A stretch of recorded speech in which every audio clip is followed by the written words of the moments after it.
We've talked a lot recently about virtual sales. Obviously, we do in-home sales, but telesales is another way to make a sale. And you know, from us, like, you know, what works, all of it, right? You should be doing all of it. And you know, our job or our goal right now is to help identify when you should be doing telesales versus virtual versus in-home, and also just help provide you guys with some training on the process, because most of us have only done in-home sales, you know, myself included. I've only done in-home. So it's kind of like I don't sell anymore, but I'm going to ask some questions as like, if I was an agent still, what would I need to know? What do I need before I can get on the phone and start making sales? Because it's a different process. Fair? Yeah, for sure. 100%. So let's start with that. I mean, we and you'll touch on this here. I know we're going to release some more information on like CRM, lead generation, because it's a whole different animal. But really what I want to focus on today is the process of the telesale, the concept, you know, and the differences, you know, what, because you cannot approach it the same, right? It's not 100% the same. There's definitely some similarities, but it's not just, hey, cookie cutter, let me do the exact same thing I do in the home. No different in virtual. There's stuff you got to do differently. So I want to really identify those, hit on those points today, and hopefully give you guys enough so you can go out and start making some of these sales yourself. So, you know, for starters, Josh, if you can kind of just bring us through, like, I guess, how long have you been doing telesales, and what are some of the, you know, successes or experience that you've had with it so far? Yeah, so I've done telesales for quite some time now. I've been an insurance agent for 10 years. I did have a stint where I worked in a call center, where I did health insurance and life right over the phone. So I have experience throughout my journey in the insurance industry doing telesales, but like really diving in head first and going all in at the beginning of March of last year is really when I really started building out systems and processes and scripts in order to be able to keep my business going, but teaching other people how to keep their business going. When it was right at the beginning of the pandemic, you know, so I looked for adapting and changing because a lot of us, there was a lot of unknown, and I knew that, like, hey, as long as I have a vehicle, I'm going to make it work one way or the other. So that's really when I dove into it. And to give you a little bit of, you know, as far as results go, the last 2 weeks, and now this is what's awesome about it, is I think sometimes you get the false impression that you're not going to be able to make as many sales over the phone as if you are face to face, because the close ratio is higher face to face. You have the ability to actually sit down with the client. The system and the process is a lot easier because you're controlling most of it while you're in the home. But I really truly believe that as long as you have the right system, you have the right lead generation, you have the right CRM, and you have the right script, you can make as many sales over the phone as you could in the home. So like just in the last 2 weeks, me building a team and writing business myself, strictly telesales, not seeing anybody face to face, I've written over $20,000 of business just in the last 2 weeks, right over the phone. And that's because we have these systems and these processes put in place that we're going to be sharing with everybody. But, you know, I feel like you need to do what, one, you want to do. Two, you have to do what the client wants, right? Because not everybody's still allowing you to come out. Obviously, you want to lead to set up the face-to-face appointment. Great. If they don't want you to come out, instead of just ditching that lead, at least go for a Hail Mary and try to sell it over the phone, right? Right. Let's dig into that. Let's talk about that piece now. So I'm on the phone. You're calling me, and I'm like, whatever. I'm so busy. I'm a kind of a problem client on the phone, right? You can't meet with me. So instead of, like you said, just pushing that lead off to the side and looking for your next in-home appointment, talk to me about that transition. How does that work to go from that piece to the telesale? Yeah, awesome question. And I think this is what's going to be the big difference maker for a lot of you guys is telesales is more of a one-call close, right? So like if you have like your CRMs and your calendars and your automation set up where you're doing the follow-up and somebody's not available and you do have to follow up with them because they really just can't talk right then and there, of course, that's why we have these systems in place. But when it comes to a true telesale, it's a one-call close. And that's the beauty of it, because think about this. We book appointments and we go out and see people. They get sick, they cancel the appointment, they no-show us, whatever the case may be. That's why we book so many appointments. And then we have enough on our schedule in order to keep our day going, right? So how awesome is that when you call somebody, if you're doing outbound or inbound, they both work, but you have somebody on the phone and you do a one-call close right then and there, you don't have to worry about no-shows. You're literally going through the process right then and there. So the only reason, at least in my belief, that we call to book appointments, right? That's our mindset. Our focus is we're calling you. My job is to come out, go over everything with you. I'm the local field underwriter, see what you qualify for. That's how we set up the phone call. But don't you agree that if I set up the phone call and say, hey, here's what we're going to do today. I'm going to go through and I'm going to see what you qualify for. And then I'm going to fill out a client worksheet to determine which company's best for you. And then we're going to submit an application. I'm letting you know up front that, hey, this is all taking place right now. And they're just going to go with it. Because if I tell you that I'm getting ready to do something and I'm going to go through the whole process right now and you don't have time, you're going to tell me, you're going to stop me. You're going to be like, hey, listen, this is definitely not a good time. I can't do this right now. But if I lead in and saying, hey, is this a good time right now for me to be able to go over this and explain everything to you? You're going to shut me down because I just gave you an out, and now you're going to tell me it's not a good time. Right. So transition from there to, you say that, and I go, yeah, I got a few minutes, Josh. How long is this going to take? Yeah, so you got a few minutes. How long is it going to take? Thank you for sharing that with me.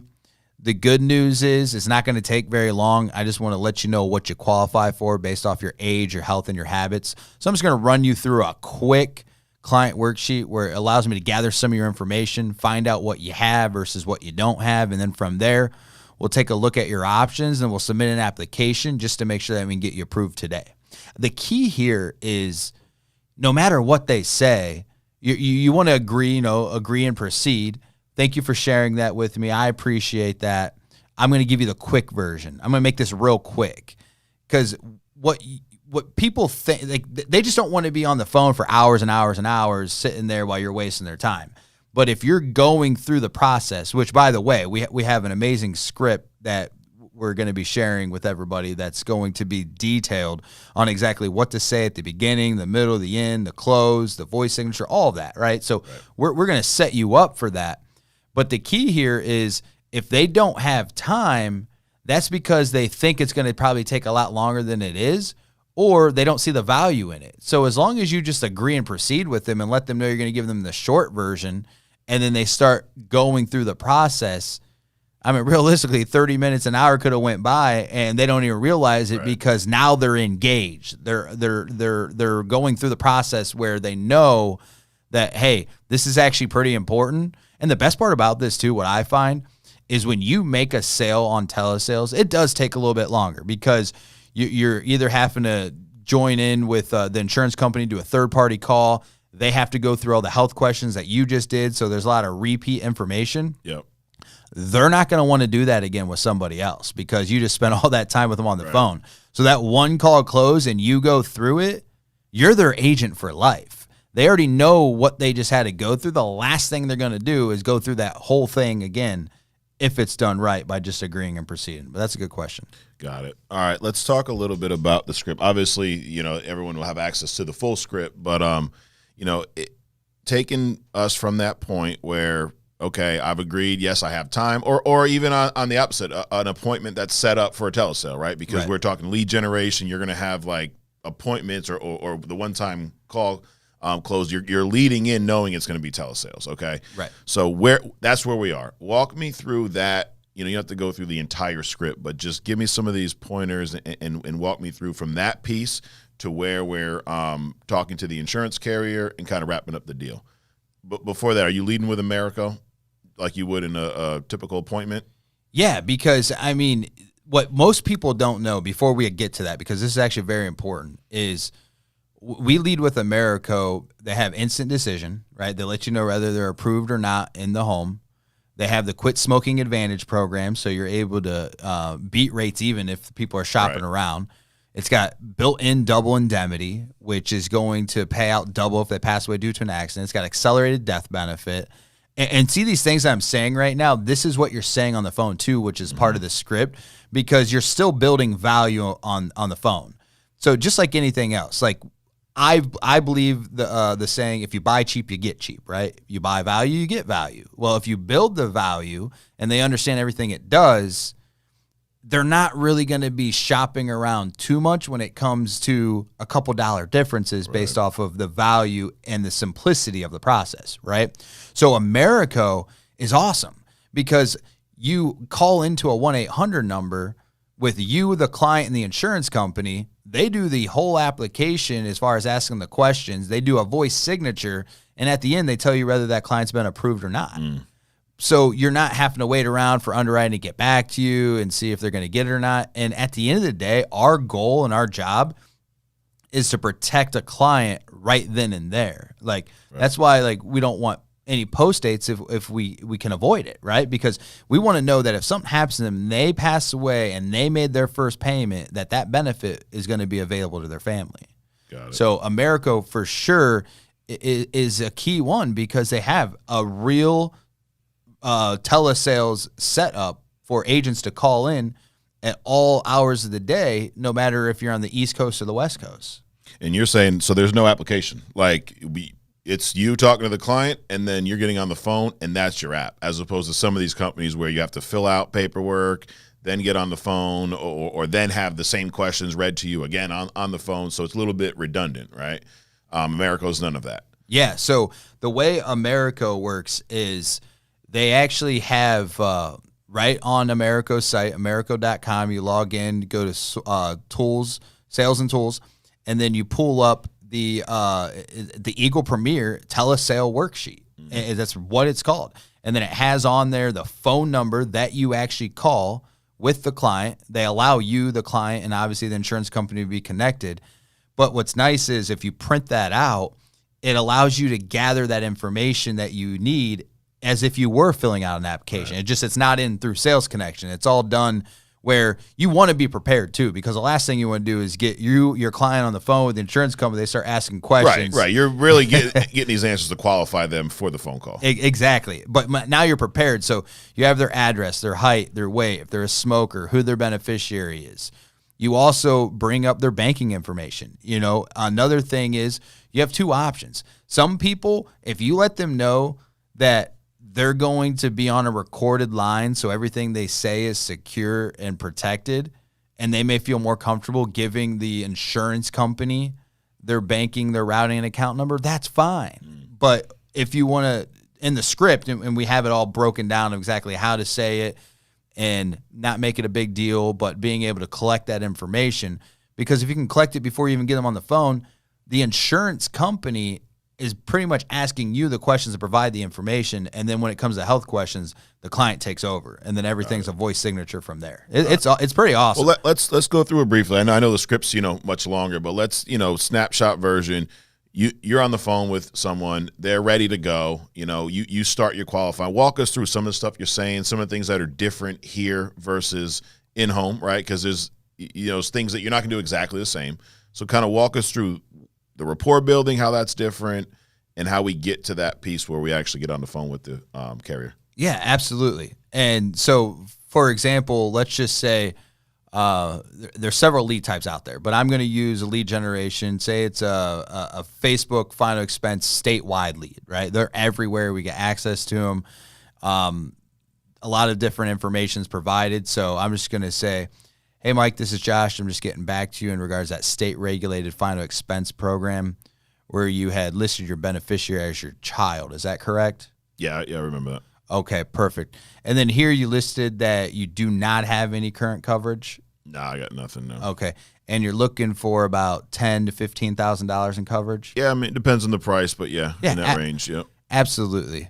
So obviously, Mike, I just want to kind of walk you through how this works. I'm a licensed agent, and my job is to shop around for you, find out which company works best based off your age, your health, your habits, and most importantly, your budget. But I have access to about 15 to 20 different companies that I can go through. Now, when it comes to the beginning there, what I want to really touch on real quick, and then I'll get back into the script, is the leads that we're focusing on, the lead generation that we're going to be explaining as well. That's the information that we're getting. We're finding out the beneficiary, if they have coverage, how much coverage they're looking for. That's one of the options. Now, to keep it real simple, just for purposes, if it's like say an internet life lead or whatever the case may be, you're just verifying. I'm just getting back to you about the life insurance information you requested. You put down your date of birth as 3/10/1954. Is that correct? Right. Absolutely. Okay, perfect. So I'm just the one that's been assigned to help go over the information with you. Just so you're aware, I am a licensed agent in the state of Ohio. It's just my job to shop around for you. I have access to about 15 to 20 different companies. So it's all based off your age, your health, and your habits, and most importantly, your budget. Now, most of my clients, they're looking for day one coverage. They're looking to make sure that the price never goes up and the death benefit never goes down. And they're also looking to make sure that it's a reputable company, knowing if something happens, it's going to pay out. Right. So like when I bring stuff up like that, that's immediately getting them to agree and say yes. Like, right, I'm bringing things up that I know that they're going to respond to. Right. Because as if you're in a home, right? Like some people probably could do a better job in the home too when it comes to building the value of that product. Mm-hmm. Like most people think like, this isn't something like you see for like AARP where the premium goes up every 5 years, or it gets to a point where when you get to a certain age, it completely goes away. Most of my clients are looking for that day one coverage where the price never goes up, the death benefit never goes down. Right. When you bring it up that way, now we're on the same page. Mm-hmm. So that you're building rapport at that point too. And everybody wants to do what everyone else is doing. So, but just by you say, like, I love that you say that most of because they want to do what everyone's doing. They want to be part of the in, right? Oh, everyone's doing that. Yeah, I'll do it. Yeah, 100%. And I think that is what needs to be said, because there's so many times that like, right, somebody's like, I just want a quote. Just give me a quote. Like, we're not the quote people here. Like, there's a lot more to it than just giving a quote.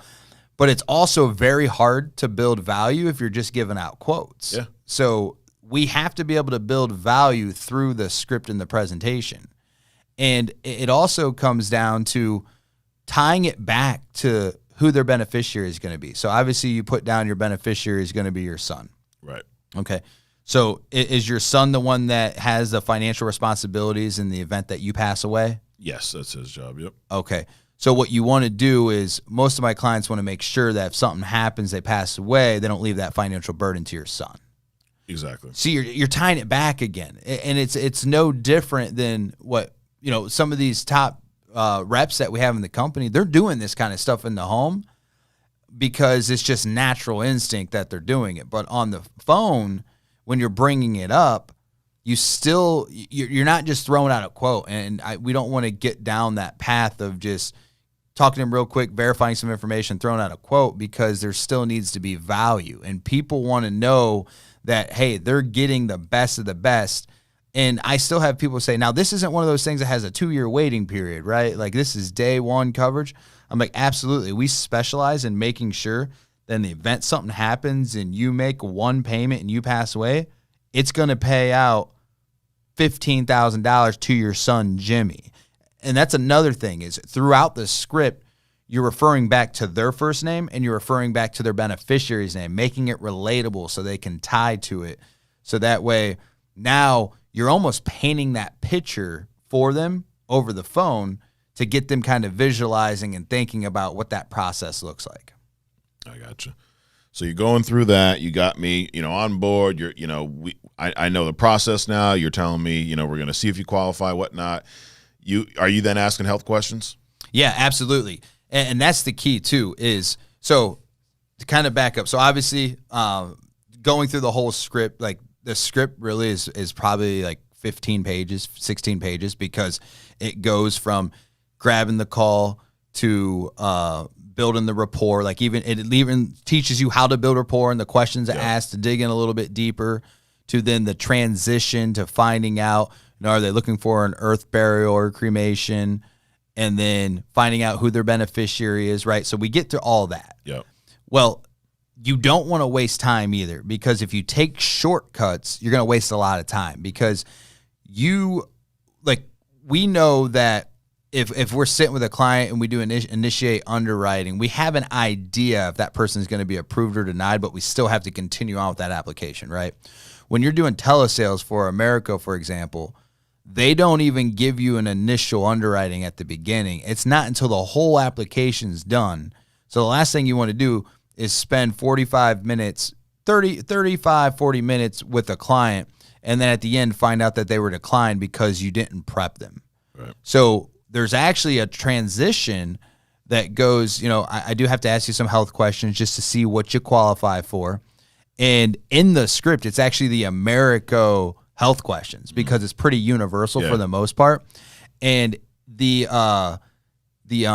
Americo TeleSales Eagle Premier worksheet that's printed out, that even has the health questions on it too. So you're filling out all their personal information on the bottom and ask all the health questions. So rather they say yes or no, you're just taking notes down the way, because you want to ask these questions so that way you know if you got to pivot to another company or not. Right. You don't want to wait and find out once the insurance company gets on the call and they say that they have hepatitis C. And, because that's bit me in the butt a few times, because that's one of those things that most people aren't just going to be like, yeah, by the way, I've had hepatitis C. That's something that is in the application. The minute they say yes, it's over. Like, you're not going to even be able to proceed. So you want to go through each health question word for word. And Americo's is like 12 questions, right, with some questions in between the questions. But it's very direct. And then also from there, you're able to pick and choose what you want. And the best part about this is, like, we put on FFLvirtualsales.com, there's insurance toolkits, like, that's on that website. Like, if you guys haven't taken a look at that, it literally allows you to put the person's medication into the quoting software. And then from there, it recommends what company to go with. And it's all built around our carriers at FFL. So it does all the work for you. So as you're getting those prescriptions, you're getting those medical conditions, you're just popping them in. And then at the end, when you hit calculate, it only shows you what they qualify for. So you have to ask those questions. If you don't ask the questions, you're going to be shooting yourself in the foot, and you're going to be wasting a lot of time trying to take a shortcut. And there's no shortcut here. We got to genuinely help this client. We got to make sure we can get them qualified.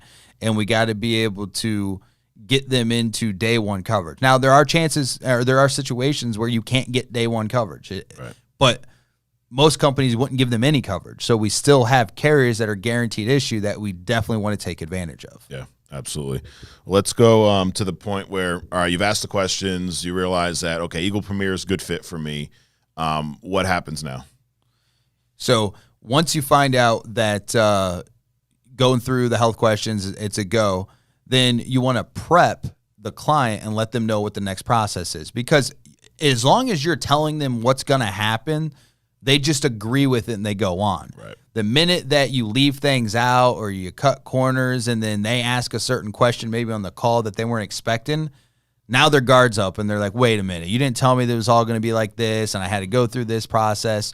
So even in the script, we break down on how to set it up as far as, like, what's the first step. So obviously they're going to do a voice signature where they're going to have you sign a HIPAA form through a voice signature, which is going to do like an MIB check, your medical information bureau, as well as a prescription drug history, just to see if we can even proceed with the application. So what this process looks like, Mary, is I'm going to get on the phone with the insurance company. They're going to verify my information. So one, again, for sure you're talking to a real life licensed agent. They're then going to have me verify some of your information, which I've already collected here. And then they're going to ask you the same health questions I just did, and you need to give them a simple yes or no. They are going to get to a point where we're going to provide the beneficiary, as well as if we're going to set this up through a checking or a savings and which time of the month is best. And the best part about this is at the end, we're going to know one way or another if you're approved or not. So all I need you to do is just answer the questions as simple as yes or no. I'm going to provide most of the information. For any reason, if I don't know the information they're asking, feel free to chime in. That's fine. But in order for us to make this go through pretty quick, just make sure that you don't give any too detailed explanations because they're really just looking for yes or no. And I say that every time because we always have those people that want to tell you that whole story. Yep. Well, when I was 40 years old, I broke my ankle and then had to be in a cast, and I ended up having high blood pressure and then had to learn how to walk again. Like, I get it, man. Like, I get it. I get it. But, like, right now, like, we got to get you approved. Like, they're only going back, 2, 3, 4 years, depending on what the question is. We need to keep it short and simple, but also effective so we can get through the process. So once they give you approval and they tell us whether you're approved or denied, the good news is, because I told you I have access to all those different companies, for any reason, if you're denied, we will have a backup plan we go to. But the reason we're going with this company is because they're A-rated by AM Best, which is the oldest, most reliable company that rates all insurance companies. So you're definitely going to be in good hands with them. I also prep them for that too, because the last thing you want is to go through the whole process and then somebody else tell your client, well, the way the insurance company does is like, all right, is Josh back online? Yeah, I'm here. All right, Josh, based off of the initial underwriting check, your client is approved for level coverage. Or, hey, Josh, based off the initial underwriting check, your client does not qualify for Eagle Premier level, but they do qualify for the guaranteed. So they're going to be saying that. You don't want somebody else to tell your client that they're declined without giving them a heads up. Right. And that's another thing that we need to make sure that people are doing, because that's a big thing that if you mess up and somebody else tells them they're declined, they kind of lose all trust. Mm-hmm. So as long as you prep them, you give them as much information up front, everything's fine. And they might have just spent 35, 40 minutes and they got declined, but because you told them if they do get declined, you have another option for them, they're going to do whatever it takes. Like there was a time I probably ran this lady through 3 different companies, and we were on the phone for quite some time, but every carrier has different underwriting guidelines when it comes to certain things, and it's how it's worded or when the medication was taken or what it's taken for. But because I warned her up front, she was willing to stay on the phone until we got it done. Yeah, makes sense. Well, let's we're getting kind of tight on time. Obviously, like we talked about, we're going to have access to all this stuff and then some.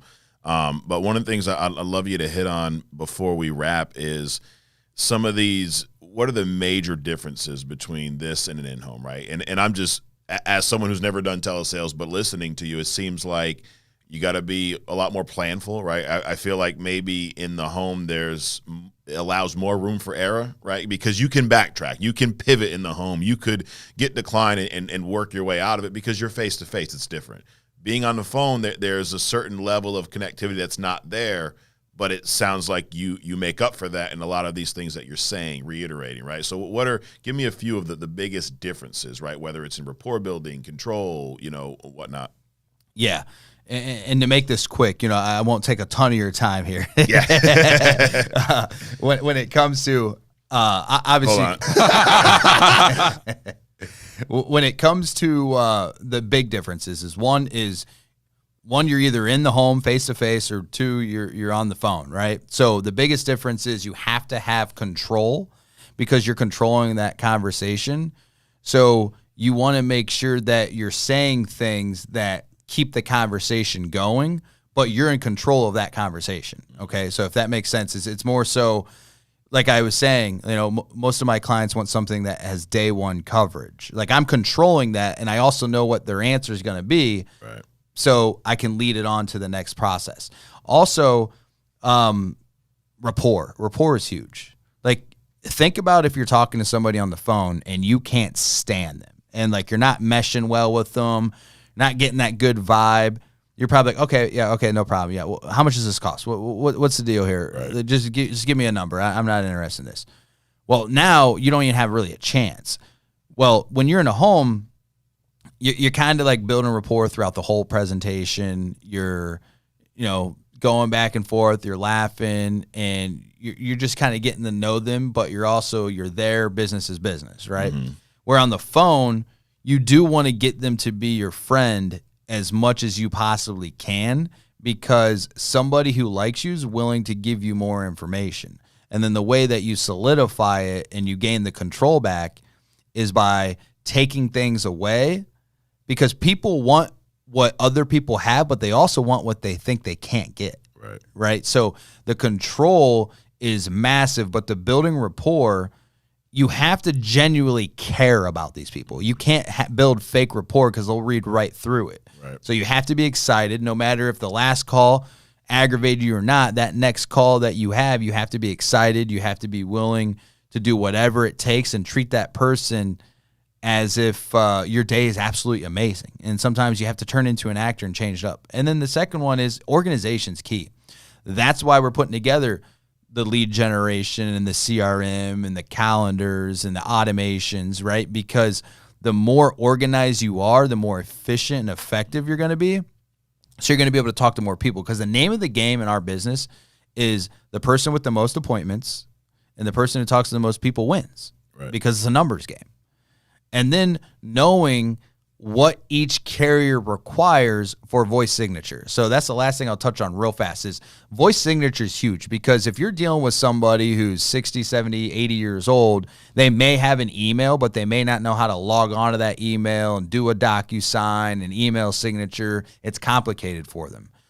Doing phone sales and telesales, you have to keep it as less complicated as possible. You have to keep it very simple and the process to be very easygoing for the person on the other line, because they want to just be able to provide the information that you need and just be done with it. They don't want to have to go through and do all this extra steps when it comes to technology. Now, with things changing, like obviously more people are getting more acclimated to Zoom and video conferencing, that's fine. There's still a market for that.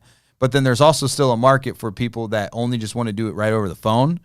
So you definitely have to master your craft on, hey, you can call the insurance companies, and we'll be doing more training on different carriers and what the process looks like as far as how do you do a voice signature, or do you just record something? Do you have to call in a 1-800 number? Do you start the application, kind of as you touched on? But you want to do your homework also. You want to be prepared so that way if you do have to pivot to another company, you know what that process looks like. Right. Absolutely. Well, thanks, dude. That's awesome. One of the things you're talking about rapport, and I heard you on another training talking about like building real rapport, like digging deep. And it reminds me, like years ago, we used to talk about this concept of like I was in construction for years, right? We built a bunch of decks and stuff. So when you're building a deck, you want to have it supported on a few posts. Now, think the way some of us build rapport is we dig a lot of posts, but very shallow. What happens if I dig down 12 inches and put in 8 posts on this deck, drop the deck up? You know what's going to happen? First time it rains, the deck's going to sink because I only went a foot down, right?